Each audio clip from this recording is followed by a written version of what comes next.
মোৰ প্ৰিয় দিনী ভাই বন্ধুসকল, মোৰ অতি শ্ৰদ্ধাৰ মা আৰু ভনীসকল, শীতকালীন সন্ধিয়া অথবা ৰাতি সৰু এটি দুৰুদ শৰীফ মাত্ৰ 21 বাৰ আপুনি পাঠ কৰিলে আল্লাহ ৰব্বুল আলামিনে আপোনাৰ কাৰণে চাৰিওফালৰ পৰা ৰিজিকৰ দৰ্জা খুলি দিব, চাৰিওফালৰ পৰা পইচা আহিব, আপোনাৰ ঋণ পৰিশোধ হৈ যাব, মনৰ আশাবোৰ আল্লাহ ৰব্বুল আলামিনে পূৰণ কৰি দিব। মোৰ প্ৰিয় দিনী ভাই বন্ধুসকল, দুৰুদ শৰীফৰ বহুত ফজিলত আছে। যিকোনো দুৰুদ শৰীফ আপুনি পঢ়িলে আল্লাহৰ ৰহমত আহা আৰম্ভ হৈ যায়, আল্লাহৰ বৰকত আহা আৰম্ভ হৈ যায়। কিয়নো খুদ আল্লাহ ৰব্বুল আলামিনে নবীৰ ওপৰত দুৰুদ শৰীফ পঢ়ে।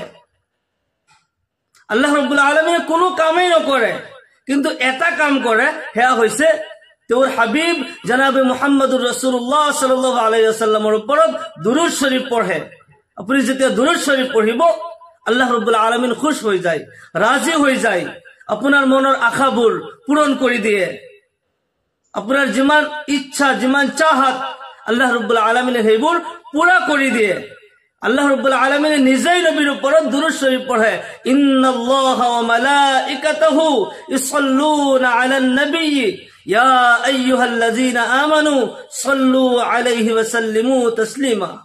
ইন্নাল্লাহ, নিশ্চয় আল্লাহ, ওয়া মালাইকাতাহু, আৰু তেওঁৰ ফেৰেশতাসকলে, নিশ্চয় আল্লাহ ৰব্বুল আলামিন আৰু তেওঁৰ ফেৰেশতাসকলে ইছল্লুনা আলান নবী, দুৰুদ শৰীফ পঢ়ে তেওঁৰ নবীৰ ওপৰত। আল্লাহ আৰু তেওঁৰ ফেৰেশতাসকলে নবীৰ ওপৰত দুৰুদ শৰীফ পঢ়ে। ইয়া আইয়ুহাল্লাযীনা আমানু, আল্লাহ ৰব্বুল আলামিনে কয়, হে মুমিনিন সকল, সাল্লু আলাইহি ওয়া সাল্লিমু তাসলিমা, তোমালোকে নবীৰ ওপৰত সালাতু সালাম পঠোৱা, নবীৰ ওপৰত দুৰুদ পঢ়া। আল্লাহ ৰব্বুল আলামিনে নিজেও দুৰুদ পঢ়ে আৰু আমাকো হুকুম কৰিছে তোমালোকেও নবীৰ ওপৰত দুৰুদ পঢ়া। আপুনি যেতিয়া নবীৰ দুৰুদ পঢ়িব, আল্লাহ ৰব্বুল আলামিনে যি কৰ্ম কৰে সেই কৰ্মটো সেম আপুনি যদি কৰে আল্লাহ ৰব্বুল আলামিন খুশ হৈ যায়, ৰাজি হৈ যায়। তেতিয়া আপুনি আল্লাহৰ পৰা যি বিচাৰে আল্লাহ দান কৰে। চাৰিওফালৰ পৰা আপোনাৰ কাৰণে ৰহমতৰ দৰ্জা খুলি দিব, ৰিজিকৰ দৰ্জা আল্লাহ ৰব্বুল আলামিনে খুলি দিব। যিকোনো দুৰুদ শৰীফ পঢ়িলেই আল্লাহ ৰব্বুল আলামিন আপোনাৰ ওপৰত খুশ হৈ যায়। কিন্তু স্পেচিয়ালি আজি আপোনাক সৰু এটি দুৰুদ শৰীফ শিকাই দিম। এই দুৰুদ শৰীফ পঢ়িলে আল্লাহ ৰব্বুল আলামিন আপোনাৰ মনৰ সকলো আশা পূৰণ কৰি দিব। যিমান ঋণ আছে, আপুনি যদি ঋণগ্ৰস্ত হৈ আছে, আল্লাহ ৰব্বুল আলামিন আপোনাক ঋণ মুক্তি কৰি দিব। আপোনাৰ অভাৱ অনাটন হৈ আছে, অভাৱ অনাটনবোৰ আল্লাহ ৰব্বুল আলামিনে দূৰ কৰি দিব। জীৱনত শান্তি আহি যাব। যিকোনো দুৰুদ শৰীফ পঢ়িলে আল্লাহৰ ৰহমত আহা, বৰকত আহা আৰম্ভ হৈ যায়। দুৰুদ শৰীফ পঢ়াৰ যি ফজিলত, 4 ধৰণৰ ফজিলত আছে। 1 নম্বৰ হৈছে, আপুনি যদি এবাৰ দুৰুদ শৰীফ পঢ়িলে আপোনাৰ ওপৰত আল্লাহৰ 10টা ৰহমত অৱতীৰ্ণ হ'ব। এবাৰ দুৰুদ শৰীফ পঢ়িলে 10টা গুনাহ আল্লাহ ৰব্বুল আলামিনে মাফ কৰি দিব। আপোনাৰ নামে আমালত 10টা নেকি দি দিব। আপোনাৰ 10টা মৰ্যাদা আল্লাহ ৰব্বুল আলামিনে দান কৰিব। আপোনাক উচ্চ মৰ্যাদা আল্লাহ ৰব্বুল আলামিনে দান কৰিব। আৰু এই স্পেচিয়ালি যিটো দুৰুদ শৰীফ, এই দুৰুদ শৰীফটো যদি আপুনি পঢ়ে আপোনাৰ মনৰ সকলো আশা আল্লাহ ৰব্বুল আলামিনে পুৰা কৰি দিব। ইহকাল পৰকালত আল্লাহ তাআলা আপোনাক কামিয়াবি দান কৰিব। এই দুৰুদ শৰীফ আপুনি শীতকালীন, এতিয়া ঠাণ্ডাৰ দিন, আপুনি অত ঘূৰা ফুৰা নকৰি আপুনি সন্ধিয়া পাৰে বা ৰাতি যিকোনো সময়ত, ৰাতিৰ ভিতৰত যেতিয়া আপুনি সময় পায়, আপুনি এই দুৰুদ শৰীফ এটা নিয়মৰ মাধ্যমত, মই যিটো নিয়ম কৈ দিম, এই নিয়মৰ মাধ্যমত প্ৰতি ৰাতিয়ে, গধূলি পাৰে, ৰাতি পাৰে, কণ্টিনিউ আপুনি 21 বাৰ কৈ ডেইলি আপুনি পঢ়ি যাব। আল্লাহ ৰব্বুল আলামিনে আপোনাৰ জীৱনৰ সকলো অভাৱ অনাটন দূৰ কৰি দিব। আপোনাৰ মানসিক যিমান অশান্তি আছে সেইবোৰ দূৰ কৰি দিব। আপোনাৰ টকা পইচাৰো অভাৱ নোহোৱা হ'ব। আল্লাহ তাআলা আপোনাক অৰ্থ সম্পত্তিও দান কৰিব।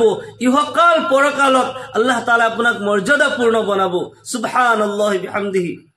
ইয়াৰ উপৰিও একদল ফেৰেশতা আল্লাহ ৰব্বুল আলামিনে ৰাখি থৈ দিছে যে বান্দাই যদি পৃথিৱীৰ কোনো এক চুকে কোণে নবীৰ ওপৰত এবাৰ দুৰুদ শৰীফ পঢ়িলে, সেই ফেৰেশতাসকলে এই দুৰুদৰ খবৰ নবীৰ ৰওজাত নি পहुঁচাই দিয়ে সুবহানাল্লাহ আপুনি যদি এবাৰ দুৰুদ শৰীফ পঢ়িলে আপোনাৰ নাম আপোনাৰ বাবাৰ নাম আপোনাৰ নানাৰ নাম আপোনাৰ এড্ৰেছ লৈ নবী সাল্লাল্লাহু আলাইহি সাল্লামৰ ৰওজাত নি পহুঁচাই দিয়ে হে নবী অমুক বান্দাই অমুক ঠাইৰ পৰা আপোনাৰ ওপৰত দুৰুদ শৰীফ পঢ়িলে নবী সাল্লাল্লাহু আলাইহি সাল্লাম সেইজন উম্মতৰ ওপৰত খুশ হৈ যায় আৰু সেইজন বান্দাৰ দুনিয়া ও আখিৰাতৰ কামিয়াবিৰ বাবে আল্লাহৰ ওচৰত দোয়া কৰে আৰু আল্লাহৰ নবী তো মাসুম হয় আল্লাহৰ নবী যদি আপোনাৰ কাৰণে মোৰ কাৰণে এবাৰ আল্লাহৰ ওচৰত কয় যে মোৰ অমুক উম্মত বহুত অভাৱগ্ৰস্ত হৈ আছে মোৰ অমুক উম্মত বহুত কষ্টত পৰি আছে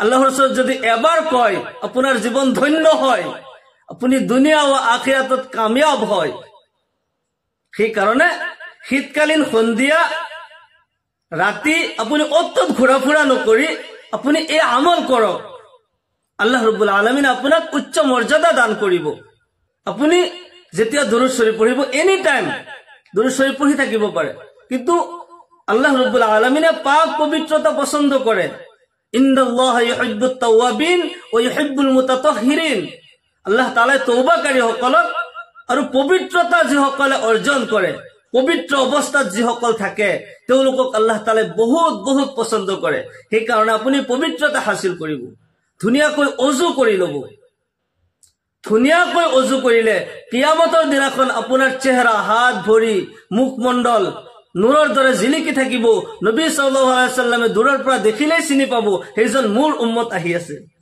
সেই কাৰণে ধুনিয়াকৈ আপুনি ওযু কৰি লব ওযু কৰাৰ পিছত কলিমা শাহাদাত এবাৰ পাঠ কৰিব আকাশৰ পিনে চাই আশহাদু আল্লা ইলাহা ইল্লাল্লাহ ওয়া আশহাদু আন্না মুহাম্মাদান আবদুহু ওয়া রাসূলুহু এনেকুৱাকে কলিমা শাহাদাত আপুনি পাঠ কৰিব যিজন বান্দাই ওযু কৰাৰ পিছত কলিমা শাহাদাত পাঠ কৰে সেইজনৰ কাৰণে জান্নাত ওয়াজিব হৈ যায় সুবহানাল্লাহ আপুনি যেতিয়া ওযু কৰে আকাশৰ পিনে চাই এবাৰ কলিমা শাহাদাত পাঠ কৰিব এই আমল কৰাৰ পূৰ্বে আপুনি ওযু কৰি কলিমা শাহাদাত পাঠ কৰিব তাৰ পিছত জায়নামাজ পাৰি লৈ ধুনিয়াকৈ বহি যাব বহি তিনিবাৰ ইস্তিগফাৰ পাঠ কৰিব ইস্তিগফাৰ আপুনি যেটো পাৰে যিকোনো ইস্তিগফাৰ আপুনি ইয়াত পাঠ কৰিব পাৰে আস্তাগফিৰুল্লাহাল্লাযী লা ইলাহা ইল্লা হুৱাল হাইয়ুল কাইয়্যুম ওয়া আতুবু ইলাইহি যদি এইটো না জানে কমসে কম আস্তাগফিরুল্লাহ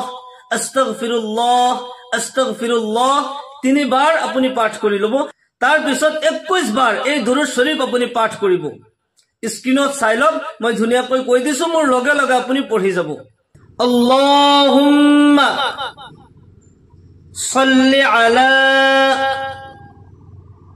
মুহাম্মাদিন আবদিকা ওয়া রাসূলিকা ওয়া সাল্লি আলাল মুমিনিনা ওয়াল মুমিনাত ওয়াল মুসলিমিনা ওয়াল মুসলিমাত আল্লাহুম্মা সাল্লি আলা মুহাম্মাদিন আবদিকা ওয়া রাসূলিকা ওয়া সাল্লি আলাল মুমিনিনা ওয়াল মুমিনাত ওয়াল মুসলিমিনা ওয়াল মুসলিমাত এনেকুৱাকে আপুনি 21 বাৰ পাঠ কৰিব তাৰ পিছত আল্লাহ ৰাব্বুল আলামিনৰ ওচৰত হাত তুলি আপুনি দোয়া কৰিব আপোনাৰ মনৰ জীৱন ইচ্ছা আপোনাৰ মনৰ আশা আপুনি অভাৱগ্ৰস্ত হৈ আছে ঋণগ্ৰস্ত হৈ আছে আপুনি বহুত কষ্টত পৰি আছে আল্লাহৰ ওচৰত দোয়া কৰক আল্লাহ ৰাব্বুল আলামিনে আপোনাৰ দোয়া কবুল কৰিব মনৰ আশা পূৰণ কৰি দিব আপুনি কন্টিনিউ প্ৰতি ৰাতিৰ ভিতৰত আপুনি যেতিয়া সময় পায় এই আমল কৰি যাব আল্লাহ ৰাব্বুল আলামিনে মনৰ সকলো আশা পূৰণ কৰি দিব ইনশাআল্লাহ তাআলা দুৰুদ শৰীফৰ বহুত ফজিলত আছে দুৰুদ শৰীফৰ ফজিলত সম্পৰ্কে মই এটা ভিডিও এই চেনেলত আপলোড কৰিছো দুৰুদ শৰীফ এবাৰ পঢ়িলে কি হয় 10 বাৰ পঢ়িলে কি হয় 100 বাৰ পঢ়িলে কি হয় সেই ভিডিওটো আপুনি পাৰিলে চাই লব আপোনাৰ বহুতখিনি ফায়দা হ'ব বুলি মই ভাবো সেই ভিডিওতে আপুনি চাব আৰু দুৰুদ শৰীফ এনি টাইম যিমান বেছি পঢ়ি থাকিব কিমান বেছি ফায়দাই আছে কাৰণ দুৰুদ শৰীফ পঢ়িলে নবীও ৰাজি হৈ যায় আমাৰ আল্লাহ আমাৰ ওপৰত ৰাজি হৈ যায় আৰু নবীৰ মুহাব্বত লৈ আপুনি এই আমলখিনি যদি কৰি থাকে নিশ্চয় নিশ্চয় আপোনাৰ ফায়দা হ'ব আপোনাৰ ইহকাল পৰকালত ইয়াৰ ওপৰত কামিয়াবি আছে আল্লাহ ৰাব্বুল আলামিনে আমাৰ সকলো মুমিন মুছলমানক এই দুৰূদ শৰীফৰ পৰা ফজিলত হাসিল কৰাৰ তৌফিক দান কৰক আমাৰ সকলোৰে অন্তৰত নবীৰ মহব্বত সৃষ্টি কৰি দিয়ক আমি সকলোৱে যাতে নবীৰ সুন্নত অনুযায়ী জীৱন কটাব পাৰো তাৰ কাৰণে আল্লাহ ৰাব্বুল আলামিন আমাক তৌফিক দান কৰক সকলোৱে কক আল্লাহুম্মা আমিন ওয়া আখিৰু দাওয়ানা আনিল হামদুলিল্লাহি ৰাব্বিল আলামিন আসসালামু আলাইকুম ওয়া ৰাহমাতুল্লাহি ওয়া বাৰাকাতুহু